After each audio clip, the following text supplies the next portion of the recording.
इदम कुतो अवगतम इतिहास, इस प्रकार कैसे जाना कि आत्मा शेष शेष है। पुत्र आत्मा किसकी शेष है? पुत्र आदि की शेष है।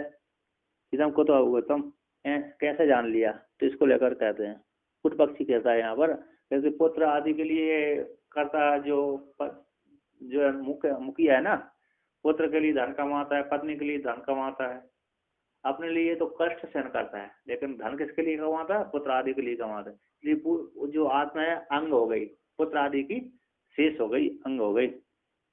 तो कैसे जाना कि श्रुति ने बोला है, पूर्व पक्षी कहता है श्रुति ने बोला है। तो यहाँ पर तीन आत्मा का विभाग करते हैं, तीन आत्मा का वर्णन आएगा। गीता में उठाते हैं तीन आत्मा को, कई कई बृहदारण्यक उपनिषद में भी उठा देते हैं। गीता में तो तीन आत्मा के ऊपर विचार को किया है, 13वें अध्याय में आएगा शायद। तो कहते हैं एतद् विवक्षया पुत्रे मुख्यात्मत्वं श्रुतिरितं आत्मा बहि पुत्र नामेति तच्चोपनिषदि स्फुटम्। कहते हैं एतद् विवक्षया पुत्रे मुख्यम आत्मत्वं श्रुतिरितं, श्रुति ने वर्णन किया गया कि एतद् विवक्षा को लेकर के पुत्र में मुख्यत्व आत्मा का वर्णन श्रुति के द्वारा वर्णन किया गया है। कहते इस विवक्षा से है, अंगत की विवक्षा से, अंगत की विवक्षा पत्नी आदि के लिए है, शेष है। इस प्रकार से अंगत विवक्षा से पुत्र में मुख्य आत्मत्व वर्णन किया गया है, श्रुति ने वर्णन किया है, यानी ऐत्र उपनिषद की श्रुति में वर्णन किया। तो श्रुति से उदाहरण देते हैं, आत्मा वही पुत्र नामेति, आत्मा ही पुत्र रूप से उत्पन्न होता है, यानी पिता ही पुत्र रूप से उत्पन्न होता है। आत्मा वही पुत्र नामा इति, यहाँ पर उपनिषद में तथ्य है, यहाँ पर ऐत्री उपनिषद में स्पष्ट रूप से वर्णन किया गया है। तो टीकाकार कहते हैं एतद् विवक्षया एवं कैश्चिद ईर्यते, कहते एतद् विवक्षा के द्वारा यानी किसी के द्वारा, कुछ लोगों के द्वारा, सिद्धांत मत के द्वारा नहीं, पूर्व पक्षी आदि के द्वारा, जो लौकिक लोगों के द्वारा, कर्मकांडियों के द्वारा। तो एतद् विवक्षा हो जाने पर एवं इस प्रकार से कैसे धीरे थे कुछ लोगों का द्वारा कहा जाता है एतद् अभिव्यक्ति कारण अभिप्राय, एतद् अभिव्यक्ति कारण अभिप्रायण आत्मा वै पुत्र नामासी इति आसीद इति इत्यादि कया सत्या। कहते हैं कैसे के द्वारा वर्णन किया गया है कि एतद् अभिव्यक्ति का कारण, अभिव्यक्ति कारण के अभिप्राय से, यानी जो भी देखा जाता है, लोग व्यवहार में देखा जाता है, धन किसके लिए कमा रहे हो? पुत्र के लिए कमा रहे हैं, पत्नी के लिए कमा रहा है। नौकरी क्यों कर रहे हो? खाने के लिए कर रहे हैं, खाने के लिए कर रहे हैं। क्यों खा रहे हो? जीने के लिए कर रहे हैं, जीने के लिए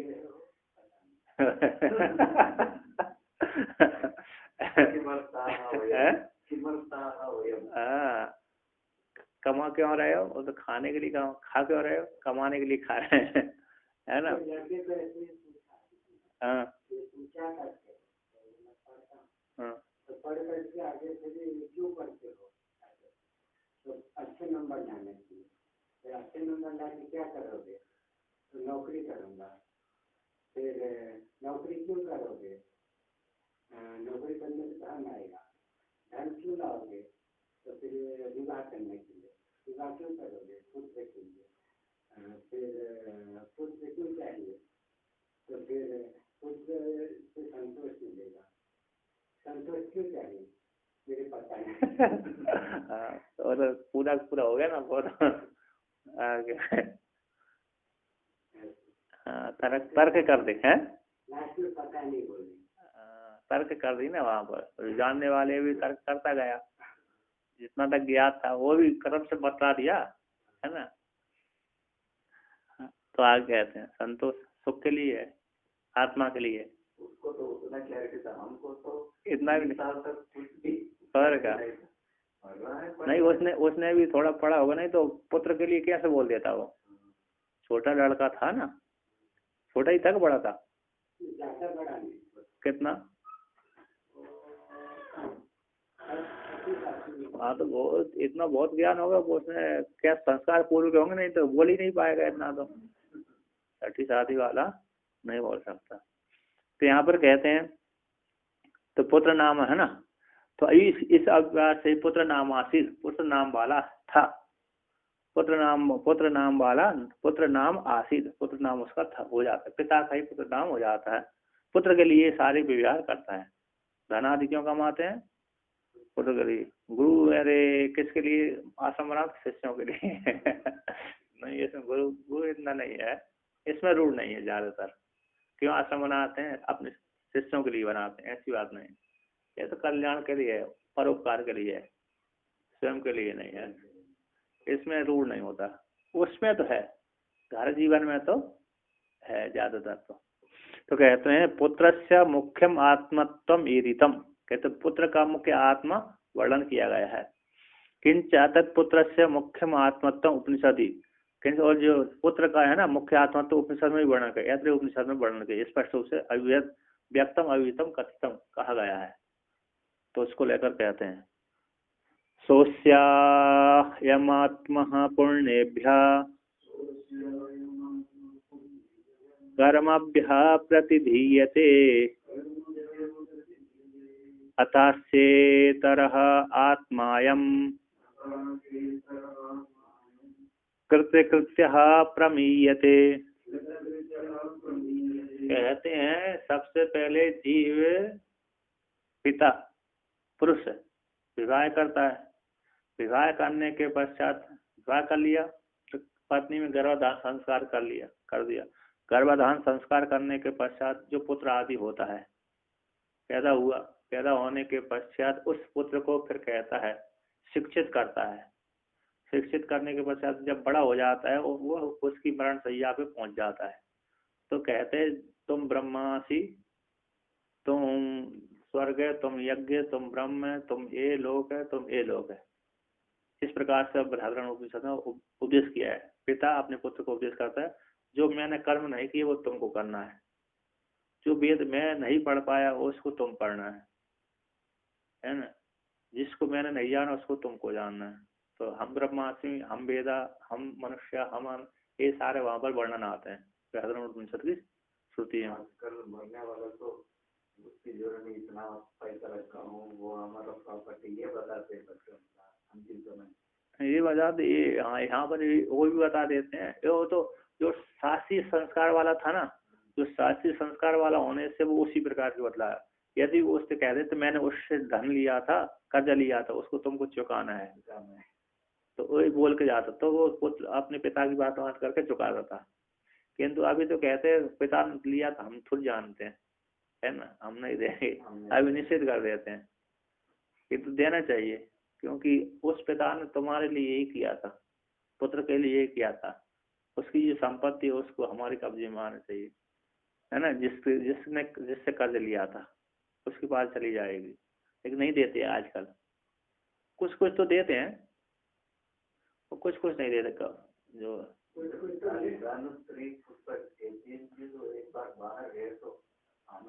नहीं ब्याज आदि देते ना, ब्याज व्यवहार में मुश्किल से कुछ लोग तो दे देते हैं वापस। उसके जो जिसने लिया वो मर गया, मरने के पश्चात फिर दूसरा उसका पुत्र आदि चुका देता है बहुत से। अभी तो कुछ जो लेते हैं कर लेते हैं कि हमको नहीं देना। नहीं आजकल आप वो कहते हैं ना वो साइन करवाते हैं पहले जमीन के देकर, जमीन का पेपर लेकर के देते हैं, ऐसा नहीं देते। पहले बिना उसके बाद से ही देते थे। व्यक्ति का सत्य प्रतिज्ञ था ना पहले, तो सत्य प्रतिज्ञ होने के कारण मेरी बात खराब हो जाएगी, बदनाम हो जाऊंगा, स्वर्ग लोग की प्राप्ति नहीं होगी, इस डर के मारे वो दे देते थे। अब देखा लोगों ने वो स्वर्ग नरक पुण्य पाप देखते नहीं है, ले लेते हैं। तो इसलिए अब लोग सब चालू होगा, देने वाले भी प्रॉपर्टी दे करके देते हैं, गरीबी रख सामान रख करके। वो भी ज्यादा नहीं, दुकान वाला भी ज्यादा नहीं देता, वो बहुत से देता 2-5 हजार रुपए का, तो इतना में उसको घाटा नहीं होता। देखा नहीं देगा तो फिर बार बार प्रेशर करता तो ले देता है। तो ये है। और जैसे भी जो व्यापारी जैसे है व्यापारी, उनको करोड़ों को भी दे देते हैं व्यापार करने के लिए, विश्वास हो जाता है उन लोगों को, डूब नहीं दिया तो डूब गया। तो कहते हैं तो प्रतिनिधि रूप से प्रतिनिधित्व रूप से अपने पुत्र को बोल देता है। तो यहाँ पर क्या, सो सब है पिता, है ना, सब है सा अयम आत्मा, वह जो आत्मा है। कहते अस्य, इस पिता का वह जो आत्मा है पुत्र रूप से उत्पन्न हो गया, गर्भाधान संस्कार करने के पश्चात जो पुत्र रूप से उत्पन्न हो गया, अन्न हो गया, जात कर्म संस्कार कर दिए, फिर उत्पन्न हो गया, बड़ा हो गया, कुमार हो गया, शिक्षित कर दिया। कहते अस्य पुरुष कहा है जो भय, सो यानी भय, अयम आत्मा, जो आत्मा है। कर्म किया था पुरुष ने यहाँ पर पृथ्वी लोक में, यहाँ से कर्म करने के पश्चात स्वर्गलोक में गया, स्वर्गलोक में जाकर के पूर्ण क्षय हो जाने के पश्चात वर्षा से पृथ्वी पे आया, पृथ्वी से आकर के क्या किया उसने, अन्न को खाया, है ना, अन्न को खाया, उस अन्न में वो प्रविष्ट था, तो खा करके वो जो जीव था पुरुष में चला गया। तो वहां पर जो पुरुष में चला गया, तो पुरुष में जाने के पश्चात वो पुरुष के आत्म स्वरूप हो गया, एक एक नस में समाहित हो गया वो जीव। और वो उसकी जब जो गर्भधान संस्कार करते हैं ऋतु काल में, तो उसके जो पुरुष के सारे एक एक अंग से वो रस निकलता है, हड्डियों का सार निकलता है। तो आत्म स्वरूप से हो गया था, उस सार हो जाने से वो आत्म रूप से ही चिंतन करता है। जो वीर्य देता है पुरुष, पहले आत्म रूप से स्थित रहता है क्या, आत्म रूप से स्थित रहता है। फिर बाद में जब ऋतु काल आने के पश्चात तो उसको अपने शरीर से निकाल करके उसमें सिंचन करता है। सिंचन करने के पश्चात फिर उसका आत्मा ही निकलता है, उसका शरीर का पूरा सारी रस निकलता है, ब्रह्म ही निकलता है, आत्मा ही निकलता है। इसलिए आत्म स्वरूप होने से वहां पर जिसमें जाता है वो भी वहां पर जा करके भी वो आत्म रूप से ही युक्त हो जाता है। इसलिए स्त्री उसको नहीं त्याग करती। यदि उसको आत्म रूप से न जाने, आत्म रूप से गृहित न करे तो उसको त्याग कर दे। जैसे हम घोड़े आदि आत्म रूप से नहीं जानते, उसको त्याग कर देते हैं। उसी प्रकार वो वीर्य, जो हमारा वीर्य है, स्त्री का पुरुष का वीर्य स्त्री में जब जाता है उसको आत्म भाव से चिंतन कर लेती है, यानी ये पुरुष ही है, पति है, मुझे प्रविष्ट हुआ है, इस प्रकार से चिंतन करती है, आत्म भाव से मान लेते हैं। जैसे उदाहरण यहाँ से स्त्री के जो अंग होते हैं, स्तन, उसी के अंग हो जाते हैं, बड़े बड़े होते हैं, अंग रहते हैं, उसको नहीं त्यागते। उसी प्रकार वो वीर्य भी उसका अंग हो जाता, आत्मभूत हो जाता, उसका पालन करती है। इसके पश्चात बड़े होने, गर्भ 9 महीने के बाद निकल जाते हैं। जब गर्भवती हो जाती है तो वो पुरुष उसको रक्षा करता है, सारी सुविधा उसको देता है, क्योंकि वो उसके पति को, उसके पुत्र को पाल रही है, आत्मा को पाल रही है, इसलिए उसके द्वारा वो भरण पोषण करने के योग्य हो जाती है, देख रेख करने की योग्य होती है। तो कहते हैं जब बाहर निकल गया 9 महीने के बाद पुत्र पैदा हुआ तो गर्भ जात कर संस्कार आदि करता है। कहते हैं अस्य इस पुरुष का जो आत्मा जीव है, कौन है, पुत्र था, सो पूर्ण कर्मियों के द्वारा, पूर्ण कर्मों के लिए, पूर्ण कर्मों के लिए जब वो उसका जो गर्भधारण संस्कार, मतलब पूरे सारे संस्कार हो गए, 19 वर्ष का 20 वर्ष का जो भी बालक हो गया हुआ, वो पुरुष कैसा हो गया, 70-80 का पहुंच गया होगा। तो वह पुण्य कर्मों के लिए उस पुत्र को, आत्मा रूप पुत्र को, जो पहले उसने वीर्य रूप से भावना किया था, आत्म रूप से जिसका चिंतन किया, धारण किया था, कहते हैं जो पुरुष जब आत्म रूप से स्थित होता है वीर्य में जीव, जब वो उस समय पुरुष से जब स्त्री में जाता है तो पहला जन्म हो जाता है उस जीव का, पहला उससे जो निकलता है तो पहला जन्म हो गया। जब स्त्री से बाहर निकलता दूसरा जन्म हो जाता है, फिर संस्कार करने के बाद तीसरा जन्म हो जाता है, 3 जन्म हो जाते हैं। तो कहते हैं तो पूर्ण कर्मों के लिए उसको प्रतिनिधित्व रूप से क्या करते हैं, उस पिता अपने पुत्र को सौंप देता है विवाह चलाने, मतलब प्रतिनिधि मान करके, ये मैं ही हूँ, मैं ही कार्य कर, इस रूप से मैं ही कार्य करूंगा, अब मेरी जरूरत, क्योंकि वो उल्टा हो जाता है, वृद्ध हो जाता है। कहते हैं अत अस्य इतर आत्मा अयम कृत कृत्या प्रमीयते, इसके अनंतर जब उसको प्रतिनिधि कर्म करने के लिए अग्निहोत्र जो कर्म होता है ना, उसको सौंप देता है, तो इसके पश्चात कहते हैं अस्य इसका, जो पुरुष का मरने वाले, जो 70-80 वाला पुरुष है, मरने के काल आ गए, ऐसे पुरुष का पिता का इतरा, इतर से पुत्र के शरीर से, इतर का अर्थ यहाँ पर पुत्र के शरीर से भिन्न अयम आत्मा है, जो वृद्ध शरीर आत्मा है, वृद्ध शरीर स्थूल शरीर वाले वृद्ध, इसके भीतर चेतन आत्मा है। ऐसा वृद्ध शरीर आत्मा कृत्य प्रमीयते, कहते हैं वृद्ध उसके भीतर चेतन आत्मा कृत्य, मैंने अब अपने पुत्र के लिए सारे सौंप दिया, अब मैं कृतकृत हो गया, अब मेरे कोई चिंतन नहीं है। इसके पश्चात वो मरने वाला व्यक्ति मरकर सुखी पूर्वक मर जाता, चला जाता है, शरीर को छोड़ देता है। इस यीशु शरीर का हो जाता, चिता में चला जाता, वो अपने पूर्ण कर्मों के लिए होने के लिए दूसरे लोक में चला जाता है। इस प्रकार से तैत्रीय उपनिषद में वहां पर वर्णन किया, ऐत्रेय उपनिषद में वर्णन किया। तो टीकाकार कहते हैं सुअस्यति यद अस्य पितुः सा पुरुषे हा वा अयम आदितो गर्भो भवति इति प्रकरण आदौ पुरुषे देहे गर्भत्वेन उक्ता। अस्य पिता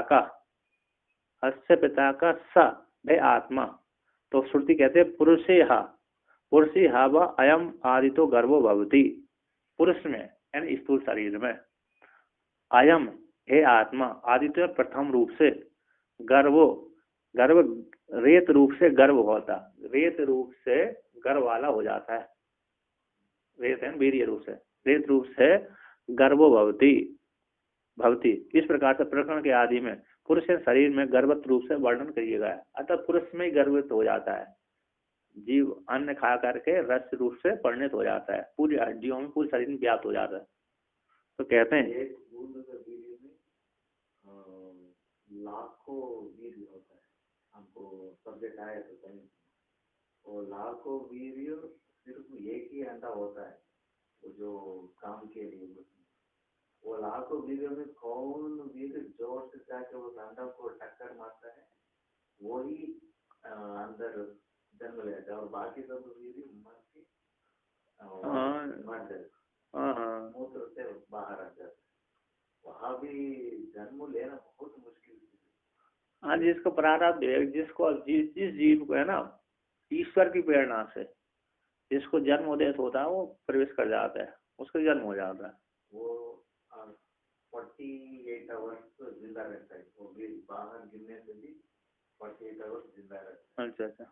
इसलिए पुरुष का जो अंडरवेयर स्त्री लोग नहीं पहनना चाहिए, अगर कुछ ऐसे गलती हो गए तो 48 आवर्स में वो जब गर्मी हो जाएगा वो चल भी चल सकता है, अच्छा, योनि की तरफ उनका प्रयाण होता है। मालूम नहीं यार। तो यहाँ पर कहते हैं अयम सो अग्र एव कुमारम जन्मनो अग्रे अधिभावयति इति अत्र अतिशयन पालनीयतया उक्ता पुत्र रूप आत्मा पुण्येभ्यः कर्म पुण्य कर्म अनुष्ठानाय प्रतिदीयते प्रतिनिधित्वेन अवस्थाप्यते पित्र इति शेषा। कहते हैं अयम है जो पिता है, श्रुति कहते हैं सो अग्रे एव, है ना, सो अग्रे एव कुमारम जन्म, कुमार के जन्म से पहले जब उसने गर्भधान संस्कार कर दिया, गर्भधान संस्कार करने के पश्चात अब उसको गर्भ 9 महीने का हो गया, फिर जन्म लिया, तो जन्म लेने के पश्चात क्या कहते हैं, वो करते हैं, अरे उसको जात कर्म संस्कार करते हैं। कहते जन्म के अग्रे अधिभावयति, यहाँ पर उसको जब जन्म से पहले, पुत्र कुमार के जन्म से पहले उसको जब गर्भवती हो जाती है, तो गर्भवती जब हो जाती है तो पहले उसको क्या करते हैं, वो पुरुष उसको क्या करता है, उसको रक्षा पालन पोषण आदि करता है ना। इसके पश्चात गर्भवती होने के पश्चात उसने प्रसव कर दिया, तो प्रसव करने के पश्चात वो क्या करता है, पुरुष से फिर जो पिता है उसको जात कर्म संस्कार आदि करते हैं।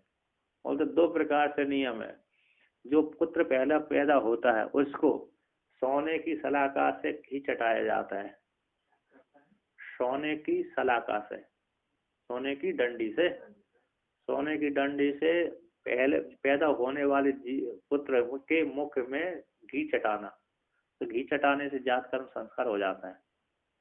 दूध पीने से पहले ही माँ के दूध पिलाने से पहले ही उसको सोने की सलाखा से, सोने की डंडी से मुख में गाय का घृत चटाते हैं, जिससे बुद्धि तीव्र होती है। ये संस्कार है, एक है, बृहदारण्यक उपनिषद में वर्णन किया। हाँ, प्रथम खंड। इसके पश्चात अरे दूसरा है कि माँ का दूध पिलाना, और सभी के लिए सामान्य है माँ का दूध पिलाना। विशेषकर जो ये जानते हैं वो इस कर्म करते हैं। गाय का घी, गाय का घृत उसके जिब्बा से चटा दे, सोने की सलाखा से, तो संस्कार हो जाता, जात कर्म संस्कार। जिसको मालूम है, नहीं है मालूम तो उसी से, जैसे पशु आदि के लिए सबसे गाय का दूध है, वो दूध ही है, माँ का स्थान ही है ना। तो बालक जो जिनका संस्कार नहीं, जिनको मालूम नहीं है, उनके लिए तो वो माँ का दूध ही प्रथम है, और जिनको मालूम है उनके लिए सोने की सलाखा से घर दूध चटाते हैं, जिब्बा पे रख देते हैं, तो बुद्धि तीव्र के लिए है।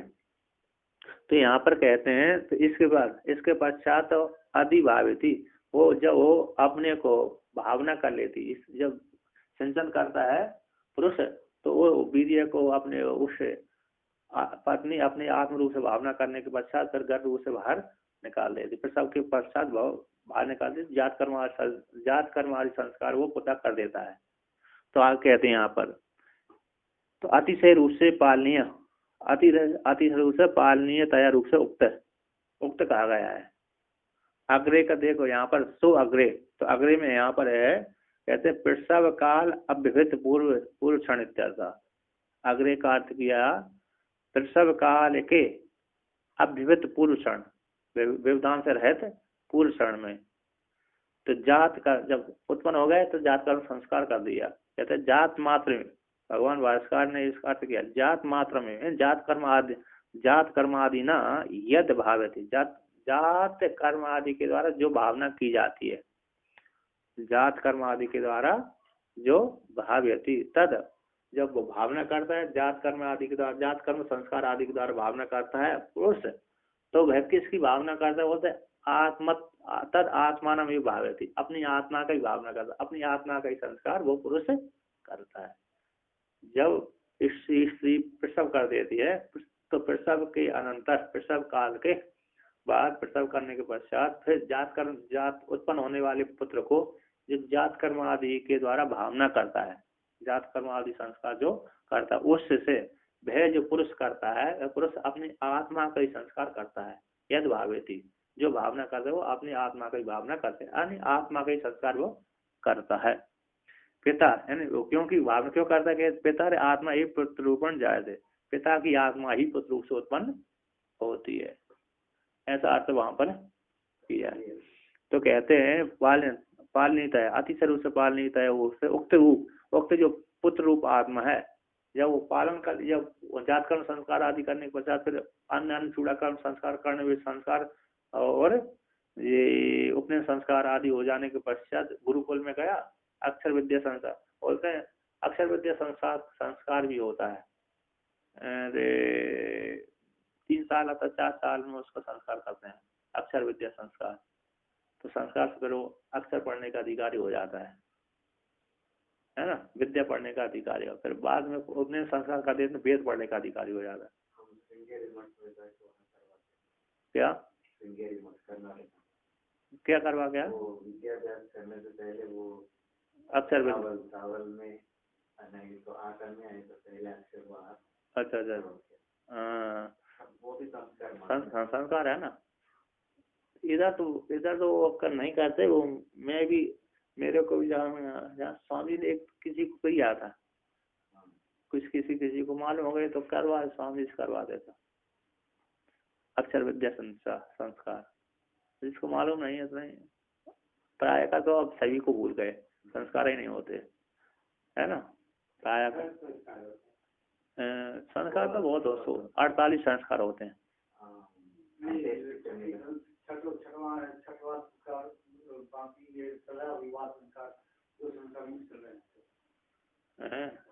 अड़तालीस संस्कार होते हैं, 48 संस्कार होते हैं। उसमें इन्होंने गौतमी शास्त्र में 48 संस्कार होते प्रधान, इसके पश्चात फिर संक्षेप से फिर कोई 16 मानता है, कोई 18 मानता है, कोई 12 मानता है, कोई 15 मानता है। सभी स्मृतिकार अलग अलग मानते हैं, लेकिन प्रधान है सारे संस्कार 48। अरे ये क्या है, गौतम स्मृति है तो कणाद स्मृति है, उसमें वर्णन किया क्या वो सूत्र ही होगा। अंतिम संस्कार तो होता है, अंतिम संस्कार अंत्येष्टि संस्कार, लास्ट वो संस्कार अंत्येष्टि। जात कर्म गर्भधान पहला हो गया, पहला गर्भधान, लास्ट का अंत्येष्टि संस्कार।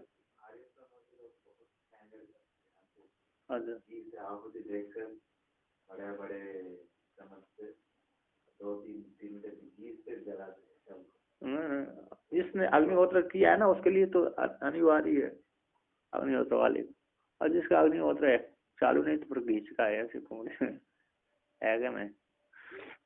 तो आगे कहते हैं तो वो पुत्र रूप जो आत्मा है ना, पूर्ण कर्मों के द्वारा, पूर्ण कर्मों के लिए, पूर्ण कर्म के अनुष्ठान करने के लिए प्रतिनिधित्व रूप से स्थापित है, पुरुष से स्थापन कर देता है उसको, अतः मुखिया बना देता है। अब तुम्हारी बारी है, मैंने कर लिया, अब तुम्हारी बारी है। तो पिता के द्वारा इति शेषा, पिता के द्वारा वो शेष रूप से कहा गया। कहते हैं इसके अनंतर अतनंतर अस्य पितुर, पिता है, पिता का अयम प्रत्यक्ष रूप से परिदृश्यमान है, जो शरीर है, स्थूल शरीर है।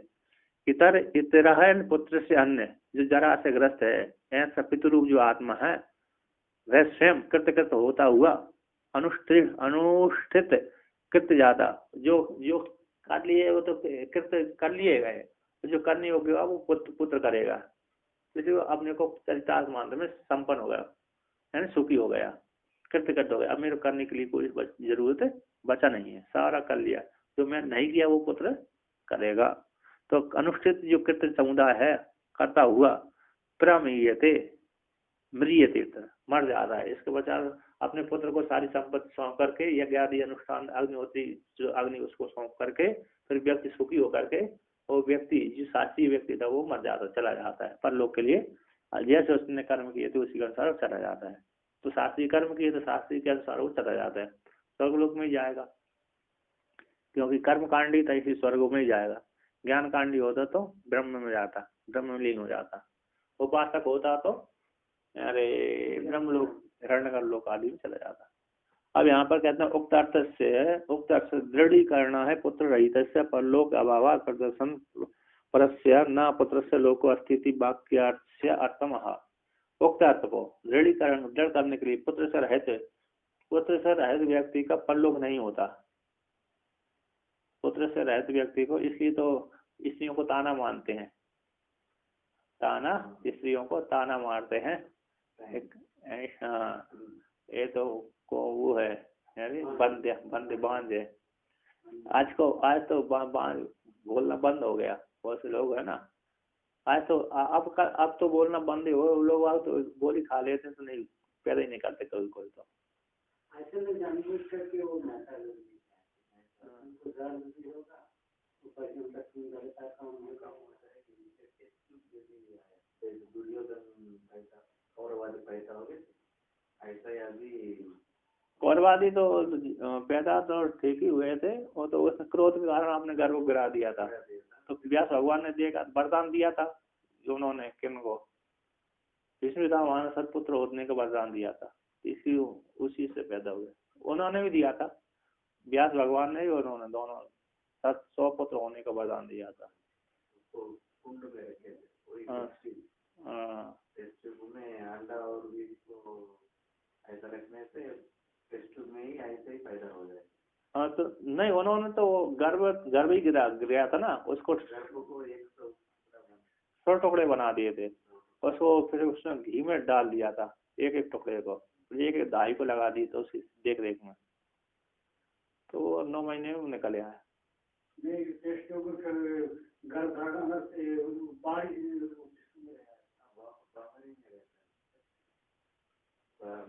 बाहर ही वो भी अच्छे अगर पति को कैपेसिटी नहीं, वीर की कैपेसिटी डॉक्टर इंजीनियर कुछ पोस्ट में ऐसे वालों को वीर लेके भी वो तो बहुत बड़े पैसा वाले लोग एक करते खर्च भी आता होगा, खर्च अच्छा नहीं और फिर भी ज्यादा लाखों में होता है। नहीं, लाखों तो सरल है, वो लोगों के लिए कौन कठिन है, लेकिन वो आत्म आत्म भावना नहीं, भावना नहीं होती।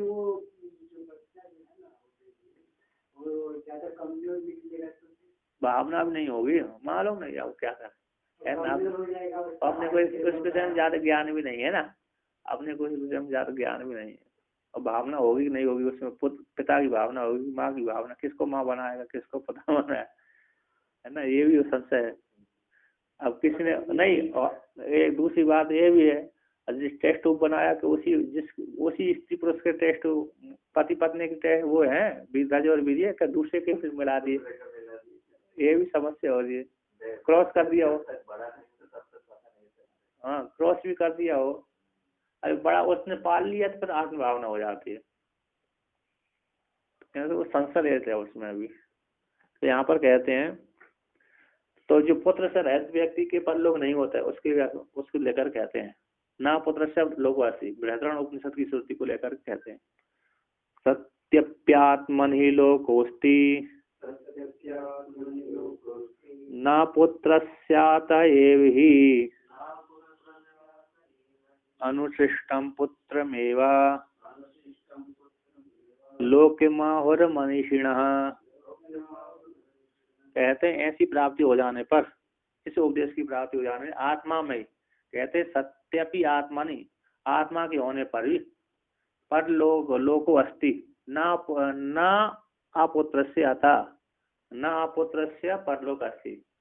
कहते आत्मा के होने पर ही लोक परलोक की प्राप्ति होती है, यानी पुत्र को आत्मा की प्राप्ति हो जाने पर ही परलोक को प्राप्ति होती है। तो जिसको आत्मा नहीं है, जिसको पुत्र पैदा नहीं हुआ, ऐसे व्यक्ति को तो परलोक की प्राप्ति नहीं होती।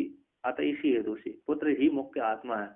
ऐसे जब पांडु को श्राप मिल गई, पांडु को पुत्र तो पैदा हो ही नहीं पाए थे, पुत्र तो पैदा हो ही नहीं पाए थे, नहीं होते वो पांडु को श्राप, पुत्र पैदा होने से पहले श्राप मिल गए थे। तो किंतु पुत्र पैदा श्राप होने से पहले उसको वरदान भी मिल गया, तुम्हारे 5 पुत्र होंगे, है ना, पुत्र वाली होंगे। उनको दोनों को पत्नियों, दोनों स्त्रियों को, पत्नियों को वरदान दे दिया था एक ऋषि ने, जिसने वरदान दी तो उसी ने श्राप भी दिया बाद में, है ना। वो हिरण और हिरणी बन करके भोग कर रहे थे, तो इसने तो हिरण मान करके बाण मारा, अनजान में मारा, लेकिन मार दिया तो अनजान में, अग्नि में अनजान में डालो चाहे जानबूझ कर डालो। जिनको मारा था पांडु ने, उन्हें पहले वरदान किया।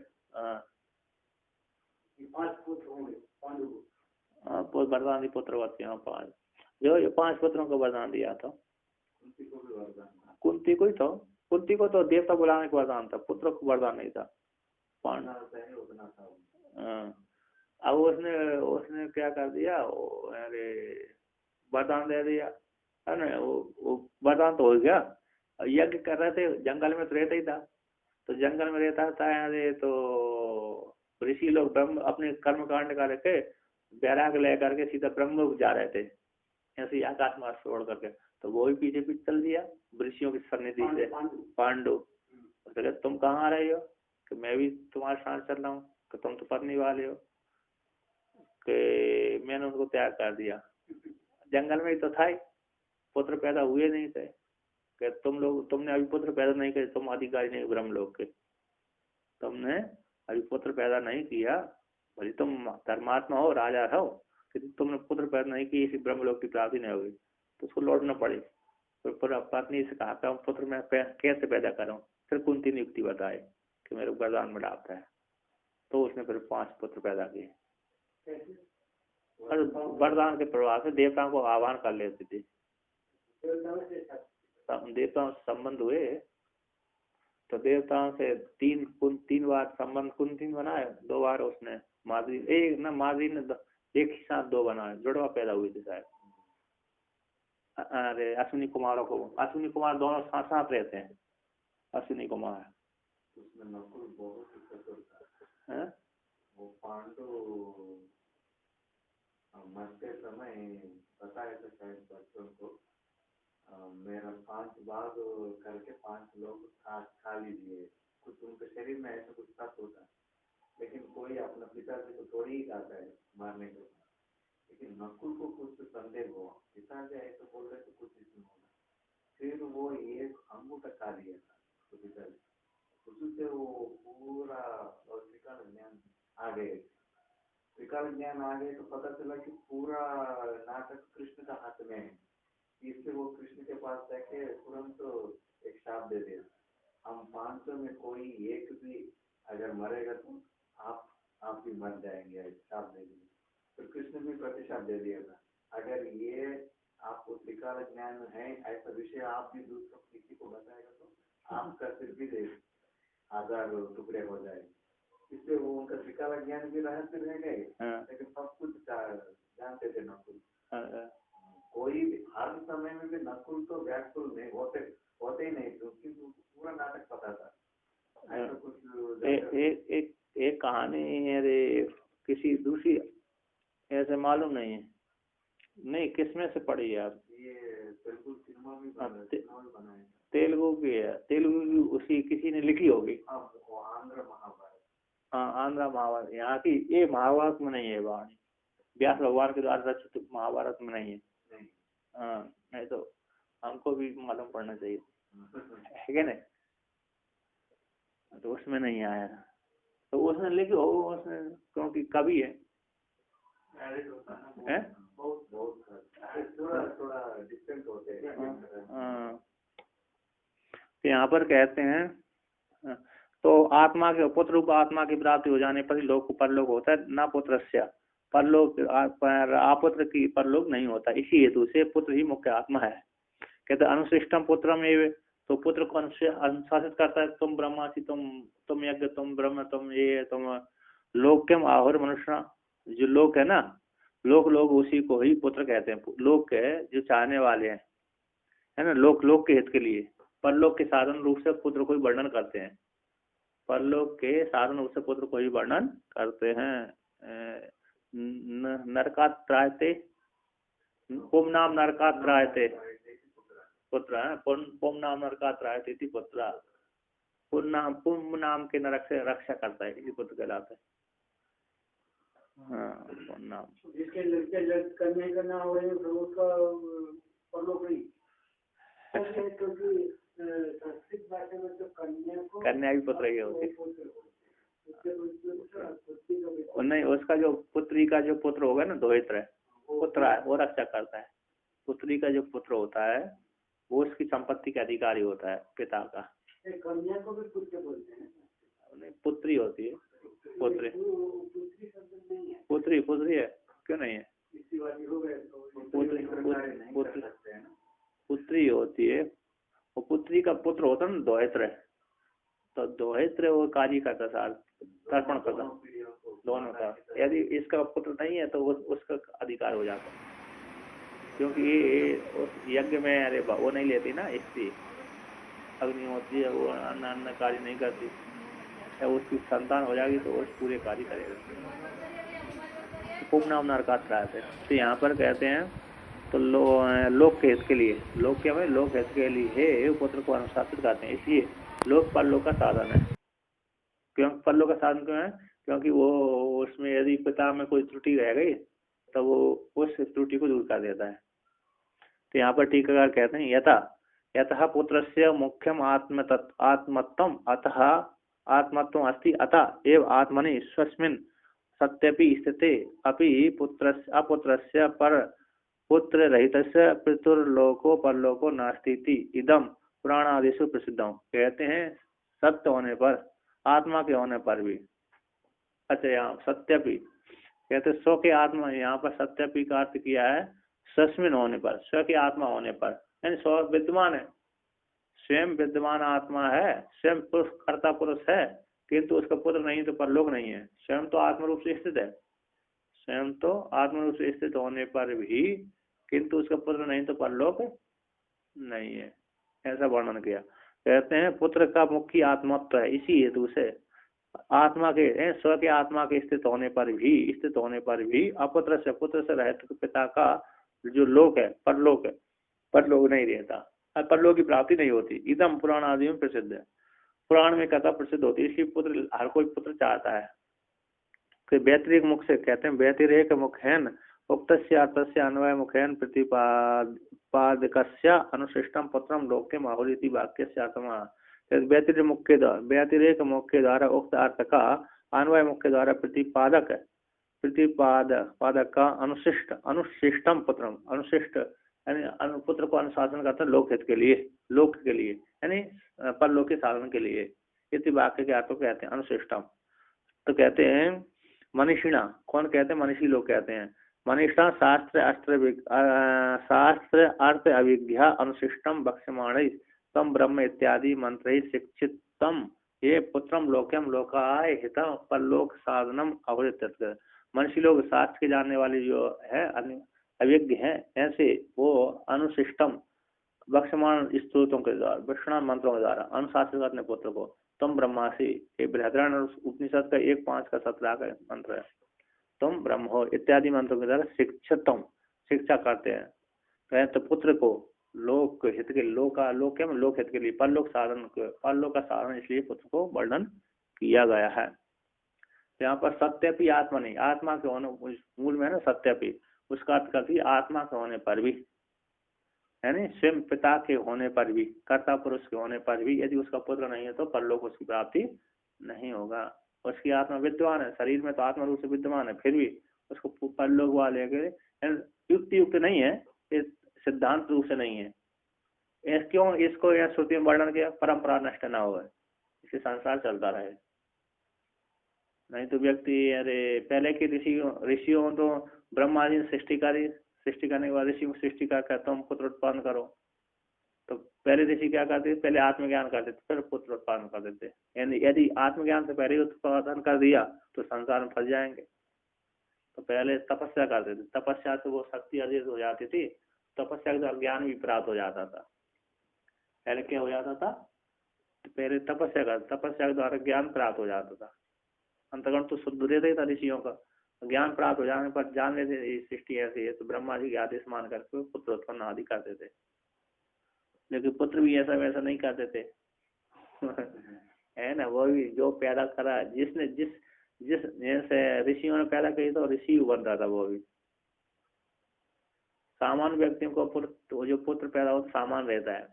राजा का पुत्र राजा ही बन जाता है, क्योंकि उसमें वंशगत आता है, कुछ धर्म आते हैं, कुछ आते हैं, इसलिए वो उनकी ऐसी संतान होती है। तो कहते हैं इदानीम एक सुखस्य पुत्र हेतुत्व प्रतिपादन सो अयम मनुष्य लोक पुत्रेण एव जयो न अन्य कर्मण इति श्रुति वाक्य अर्थ पठते। तो यहाँ पर कहते हैं इस लोक का भी पुत्र, इस लोक का सुख किससे प्राप्त होता है? पुत्र के द्वारा ही होता है। ये लोग जब जीता जाता ना, मनुष्य पुत्र के द्वारा ही जीता जाता है। स्वयं मनुष्य लोक है पुत्र के द्वारा ही जिये, न अन्य कर्मण, अन्य कर्मों के द्वारा नहीं जीता जा सकता। अतः इस लोक में यदि सुख चाहिए, आपने बहुत संपत्ति कमा ली और पुत्र है नहीं है, तो संपत्ति सुख नहीं देती। अब इसका एक पुत्र है, मिल गया, पुत्र का सुख मिल गया, लेकिन बाद में एक्सीडेंट में मारा गया, है ना, तो उसकी संपत्ति नष्ट हो गई, उसको दुख ही दुख होता है उसको। आजकल एक पैदा करते ना, एक पैदा करने से उसको भरोसा नहीं देते एक का, बाबा ही बन गया तो एक पैदा किया बाबा ही बन गया, हाँ वो भी समस्या है। अब एक ही पैदा किया, चल बाबा नहीं, वो एक्सीडेंट में मारा गया। अब एक पैदा किया, कहीं खराबी निकल गया, मारने वाले ही निकल गया, झगड़ा करने वाले निकल गए, इसलिए वो एक अच्छा नहीं रहता।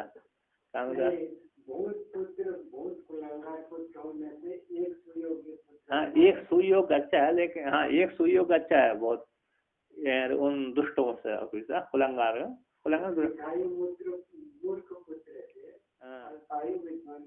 अच्छा है, ये भी है।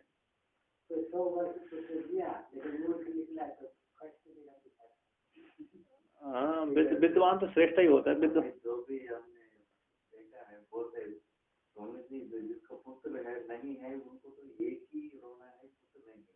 हम सबको तो पुत्र है, हमको तो 1000 रोना है। समस्या हाँ नहीं तो अब फिर कम, अरे समस्या तो आ रही, फिर कमा क्यों रहे हैं? लेकिन पुत्र के लिए कमाते हैं, है कि नहीं? मोह है, पुत्र की लालसा भी दे दी, चलो जब तक ये विवाह नहीं हुआ तब तक पुत्र की इच्छा नहीं। जब विवाह कर लिया, विवाह करने के पश्चात 5 साल बीत गए, फिर पुत्र पैदा जब नहीं होता, संतान पैदा नहीं होता, फिर चिंता होती है उनको, हमारा पुत्र ही पैदा नहीं हो रहा, नहीं हो रहा, चिंता होती है लोगों को। तो यहाँ पर कहते हैं मनुष्य लोको जय्या स्यात् पुत्रेणैवेतरेण नो मुमुक्षुर्मन्त्रेत पुत्रम त्वं ब्रह्मेत्यादि मंत्र कही। कहते मनुष्य लोक को जय स्यात् पुत्रेण, पुत्र के द्वारा ही मनुष्य लोक को जीता जाता है। नहीं, पुत्र के द्वारा ही इस मनुष्य लोक की सुख, मनुष्य लोक में रह करके जीव को सुख मिलता है, पिता को सुख मिलता है। बिना पुत्र के इस पिता को सुख नहीं मिलता। इस लोक में रह करके पुत्र के बिना सुख नहीं मिलता। जिसके पुत्र है उसको सुख है, बोलते पुत्र है तो किलकारी मारता आंगन में, तो उसको सुख आनंद प्राप्त होता है। आज जिसके घर में किलकारी नहीं हुए, 10 साल 20 साल हो गई, पुत्र ही पैदा नहीं हो रहा, तो किलकारी नहीं सुनता, बड़ा दुखी रहता है। जिसके यहाँ धर्मात्मा में पुत्र नहीं हुआ तो पुत्र नहीं हुआ, उस पर वो शरीर पूरा हो गया, तो फिर उसको तो परलोक मिला नहीं। नहीं परलोक नहीं, उपासक होता ना, धर्मात्मा है, उपासक है, यदि कर्म कांड है तो कर्म के अनुसार मिलेगा, उसके लिए नहीं, ये परंपरा का नष्ट ना हो इसलिए ऐसे वर्णन किया। विवाह किया हाँ, विवाह करने के बाद दोष नहीं रहा, लेकिन मतलब ये है परंपरा, एक सिद्धांतवादी नहीं है कि उसको लोक नहीं मिलेगा, ऐसी बात नहीं। लोक तो पर उसके अनुसार मिलता है, कर्म के अनुसार मिलता है। आपने विवाह पुत्र जीत लिया, पुत्र प्राप्त कर लिया, पुत्र उत्पन्न कर लिया, फिर परलोक मिल जाएगा? नहीं मिलेगा। परलोक तो आपको अपने कर्मों के अनुसार मिलेंगे।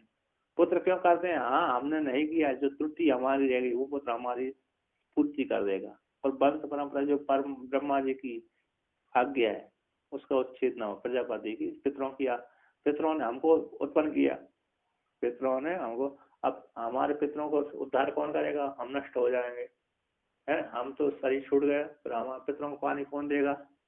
पुत्र रूप से चल देता रहेगा, इसलिए वो पुत्र उत्पन्न करते हैं वंश परंपरा के लिए, ना कि पुत्र रूप से। पुत्र के द्वारा परलोक की प्राप्त होए, ऐसी बात है नहीं। हाँ, कुछ सहायक मिलता है। पुत्र पिता के नाम से दान कर देगा तो परलोक प्राप्त हो जाता है।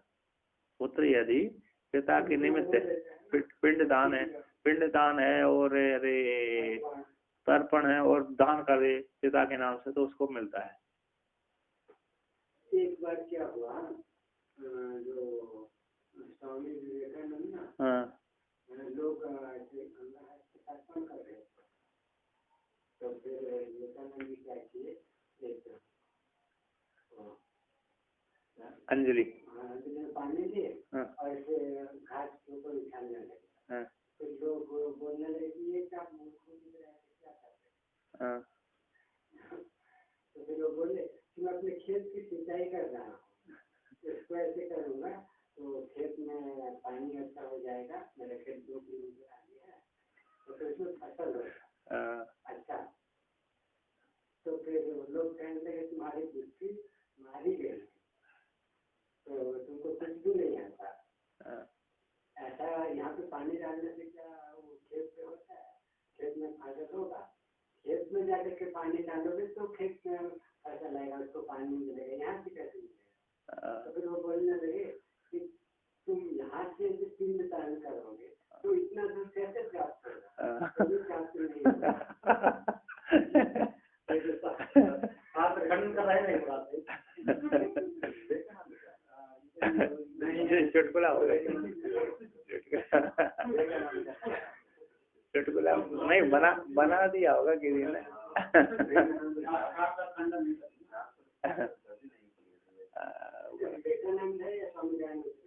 हाँ,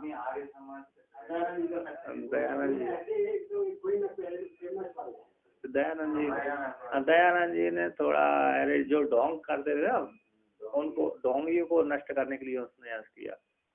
ढोंगी तो कर देना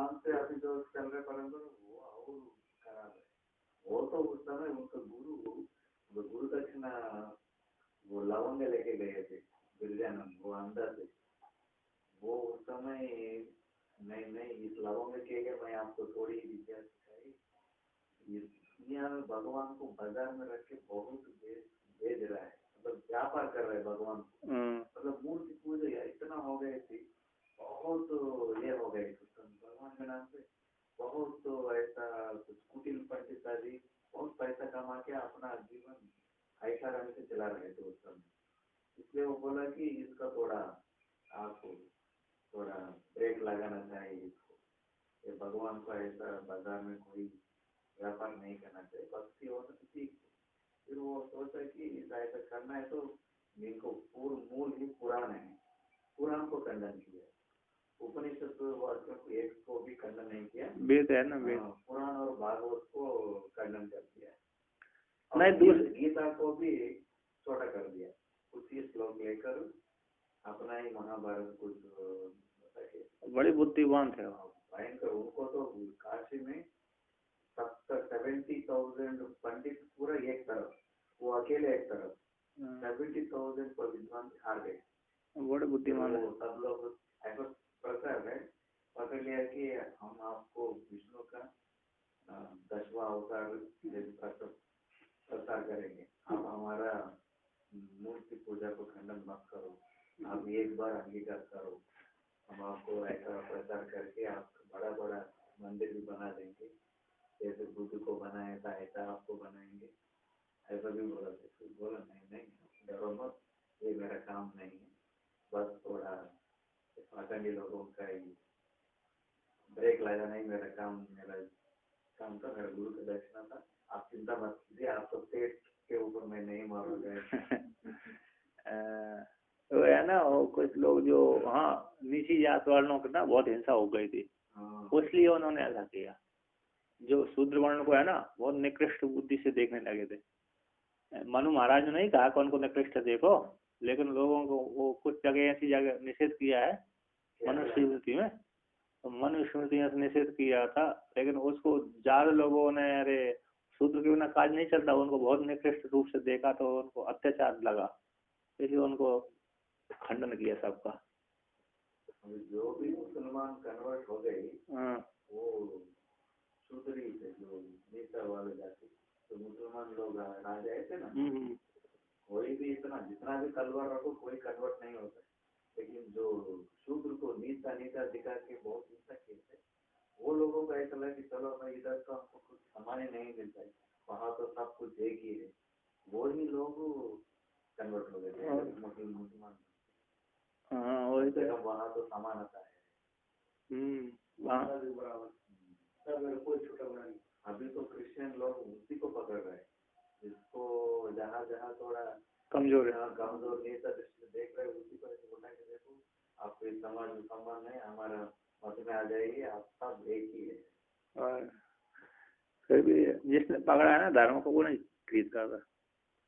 तो आगे कहते हैं यहाँ पर, तो मनुष्य लोग को जय, मनुष्य पुत्र के द्वारा ये मनुष्य लोग जीता जाता है। मुमुक्षु मंत्रेत है, मुमुक्षु जब मरने वाले व्यक्ति होता है ना तो उसको मंत्रण उपदेश करता है, कहते तो पुत्र को क्या करते मरने वाला व्यक्ति, और उसके कारण अब उससे कुछ नहीं होता, मरने की खटिया पड़ा हुआ है, पढ़ने के बाद मरने ही वाला है, मरने से पहले उसको उपदेश करता है पुत्र को बुला करके, तुम ब्रह्म इत्यादि मंत्रों द्वारा, तुम ब्रह्म हो, तुम यज्ञ हो, तुम देव हो, तुम वेद हो, तुम ये हो, तुम ये हो, तुम अग्निहोत्र हो, ऐसे ऐसे वहां पर बृहदारण्य उपनिषद में वर्णन किया है। तो टीकाकार यहाँ पर कहते हैं मनुष्य लोकेति, मनुष्य लोक सुखम पुत्रेण एव जय्य स्यात् संपाद्यम स्यात् इत्रेण कर्मादिना साधनांतरेण वा नो नैव भवति पुत्र शून्यस्य सुख साधनम अपि धनादिकम निर्वेद जनकम भवति इत्याह। कहता मनुष्य लोक है ना सुख, मनुष्य लोक का जो सुख है वह पुत्र के द्वारा ही प्राप्त होता है, संपाद्य किया जाता है, संपादन पुत्र के द्वारा ही प्राप्त होता है।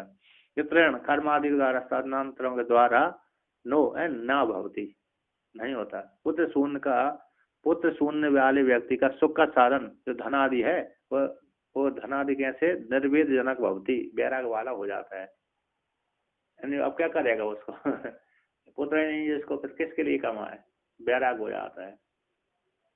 चलो बाबाओं को दान कर दो, मंदिरों में दान कर देते, फिर भी दान नहीं करते। जिनके पुत्र आदि नहीं होते ना वो कितना मोह रहता है कि वो दान भी नहीं कर पाता, पूरा पूरा मोह बना रहता उनका भी। और कहते हैं कि जो लोग ना, कई लोग क्या करते हैं बिना विवाह किए ऐसे घर में रहते हैं और धन कमाते हैं, हाँ तो उसको भी शास्त्र में कहते हैं अगर आप विवाह नहीं करेंगे तो कमाने का अधिकार नहीं है। बिना विवाह किए तो फिर ब्रह्मचारी व्रत लेकर के ब्रह्मचारी बन सकते हैं, या तो ब्रह्मचारी नहीं वो साथ में वर्णन का बिना आश्रम न निराश्रम न तिष्ठेत, बिना आश्रम के नहीं रहना चाहिए, कोई ना कोई एक आश्रम स्वीकार कर लेना चाहिए। तो एक आश्रम स्वीकार कर लेने से क्या हो जाता है कि आप अधिकारी बन जाएंगे, उस आश्रम के कर्म करना। कर्म के अनुसार चलेंगे तो अधिकारी बन जाएंगे। अब आप विवाह नहीं किया, ब्रह्मचर्य आश्रम का पालन करके फिर संध्या वंदन आदि पूजन आदि पाठ करिए, तो इससे क्या हो जाएगा, आपको आत्म सुख की प्राप्ति की योग्यता आ जाएगी। तो कहते हैं यहाँ पर अनुशिष्टम पुत्रम लोक्यम इति, अनुशिष्ट पुत्र को लोक हित के लिए पुत्र का अनुशासन करते हैं, पर लोक के लिए तीती यहाँ पर पुत्रम अनुशासनम उक्तम इदानीम, पुत्र का अनुशासन उक्त जो इदानीम कहा गया तत्स्य के अवसर आ जाने पर अवसर को तन मंत्रों को पढ़ते, श्रुति कहती है यहाँ पर आदि शब्द है ना, कि आदि शब्द के द्वारा तुम ब्रह्म है, इसके बाद आदि शब्दों के द्वारा कहते हैं तुम यज्ञ तुम लोका, तुम यज्ञ हो तुम लोग इत्यादि मंत्रों को ग्रहण कर लेना चाहिए। कहते ए भी तुम मंत्र ए भी से तुम ब्रह्म इत्यादि भी से त्रिभिर मंत्र मुषु पिता मरण अवसरे पुत्रम मंत्रे पुत्र से अनुशासनम कुर्यात्। कहते इन मंत्रों के द्वारा तुम यज्ञ तुम ब्रह्म तुम लोका इत्यादि मंत्रों के द्वारा, तीन मंत्रों के द्वारा, त्रिभिर मंत्रों के द्वारा मुमुक्षु बनने वाला पिता है मरण के अवसर में पुत्र को बुलाकर के कहता है, पुत्र का अनुशासन करता है, तुम ये इस प्रकार से वर्णन किया है ना।